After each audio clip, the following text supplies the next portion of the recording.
তো প্রথমেই সকলকে জানাই মেরি ক্রিসমাস। তো দেখো আমি রেডি হয়ে গেছি, আগের বারের এই সোয়েটারটাই পরেছি, নতুন কিছু নেওয়া হয়নি।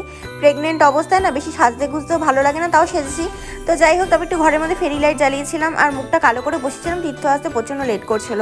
তারপর তীর্থ আমাকে বাড়িতে নামিয়ে দিয়ে গেল। আমি আর মা একটু ফার্নিচারের দোকানে এসেছি, কি ফার্নিচার নিচ্ছি, মাও নেবে আমিও নেব, তো সেটা তোমাদেরকে পরে অবশ্যই জানাবো। তারপরে মাকে বাড়িতে না টোটোতে করে পাঠিয়ে দিয়েছিলাম। তীর্থ আর আমি কেক নিয়ে বাড়িতে গিয়ে চা খেয়ে, মা চা করলো, কেক আর চা খেয়ে তারপরে চলে আসলাম হচ্ছে চার্চে। আর বড় চার্চে এসেছি, ছোট চার্চে গিয়েছিলাম, ওখানে প্রচণ্ড ভিড় ছিল, এখানেও প্রচণ্ড ভিড় ছিল।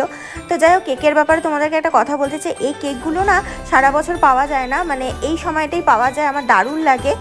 আর হচ্ছে মানে পেস্ট্রির থেকেও না এই কেকগুলো বেশি ভালো লাগে। আর এত ভিড় ছিল না, আমার শরীরটা প্রচণ্ড অস্বস্তি লাগছিলো, তো বেশিক্ষণ দাঁড়ায়নি। তারপরে চলে গিয়েছিলাম টুইটির জন্য ওষুধ নিতে। ওষুধ নিয়ে তারপরে আবার বাড়িতে গিয়েছিলাম, মানে বাপের বাড়িতে। মা না এই ভুট্টার চকলেটগুলো দিল, এত